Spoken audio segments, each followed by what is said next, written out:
Hey, greetings all. Where is it? Grand Rising. It is 10:34 a.m. in Jamaica right now.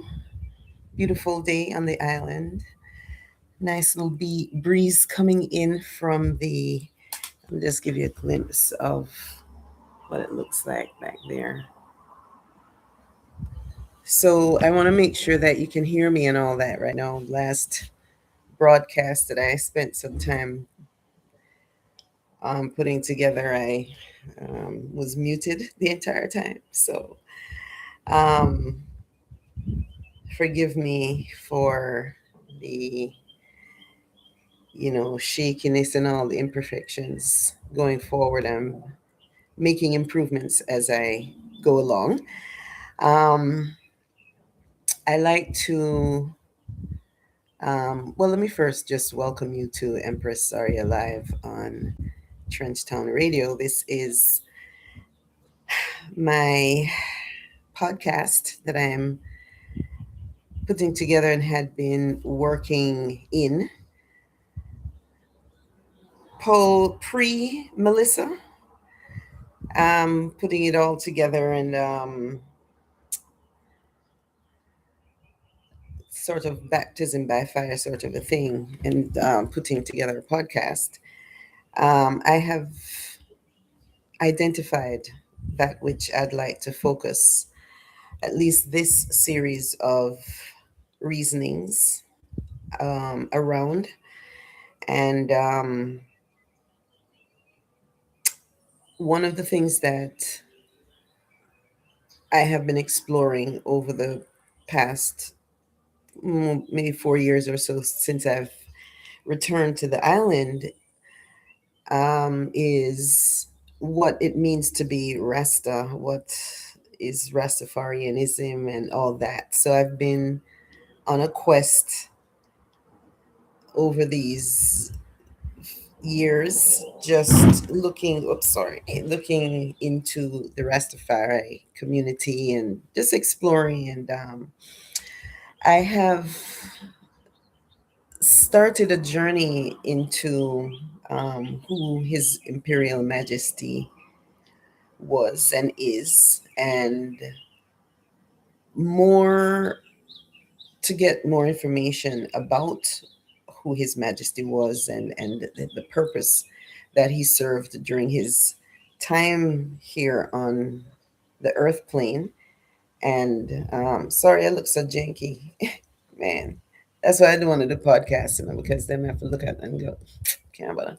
Anyway, so just listen to what I'm saying. Don't look at the imperfections.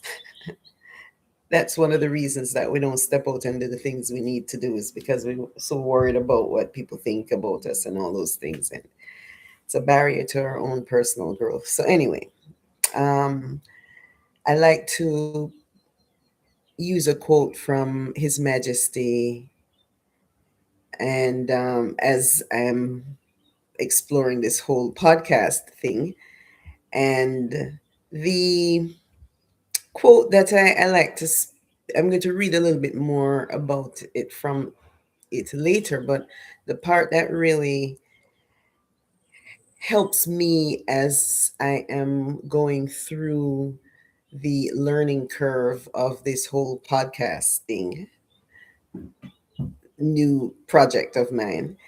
And it's all the other things I've been doing is going to culminate with this as well. So it might look like I'm doing a bunch of different things, but they're all connected. So His Majesty used these words. He said, "We must become something we have never been, and for which our education and experience and environment has ill prepared us." Right?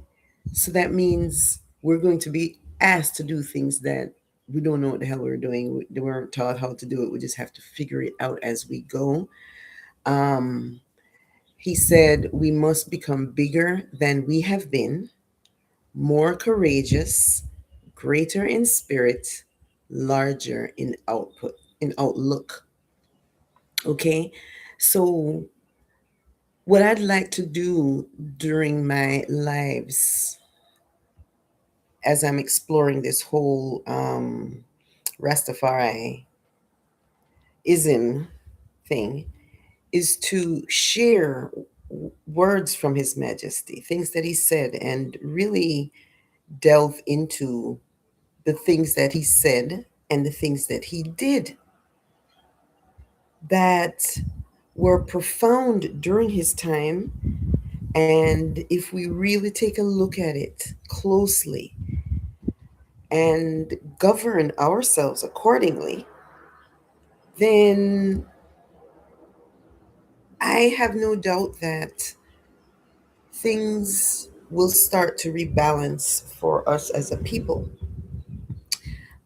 That particular section that I read from His Majesty's speech is just a small little clip from the entire speech that he gave when he started the it was the organization for, it's now the African Union, but before it was the African Union, it was called something else. African Union, um, OAU or something like that. I'll get the correct name. Sure, those of you who are more knowledgeable about His Majesty knows the original name of the African Union. That's what it's called today. But the African Union was started by His Majesty, and at the um, conference that he was hosting when he launched it, he gave a speech. And so it is from that speech that I took that little piece of information that I just shared. And I'd like to share some more from his speech. Um,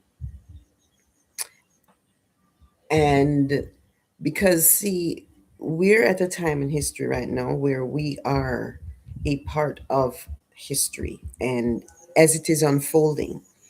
And so we have to become aware of our role and why things are unfolding the way that they are unfolding, right? There's a part of history that we have not had an opportunity to explore. And as I'm reading this speech from His Majesty, it's starting to help me to have a clearer picture as to what it is that my role may be, and the fact that the role may be something that I had never done before.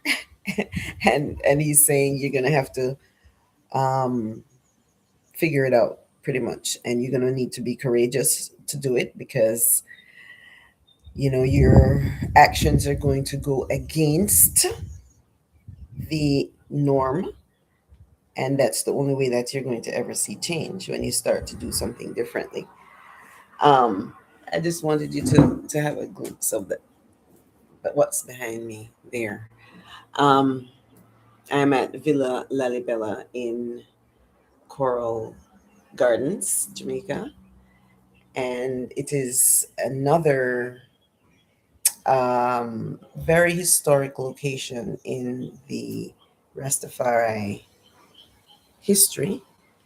And we'll talk a little bit about that as we go along this journey exploring into whole Rastafari thing, not from necessarily a religious perspective, but historically as well. And it will tie us, I'm sure, back into religion, as it takes us back to His Majesty's tied to King Solomon, wise King Solomon. And so, even the wise of King Solomon and how he governed his people is the reason that His Majesty is even in existence, because the Queen of Sheba, who was His Majesty's grandmother, right, went to see Solomon to seek guidance in how to govern her people if there are disputes or those sorts of things. So, governing is a very important part of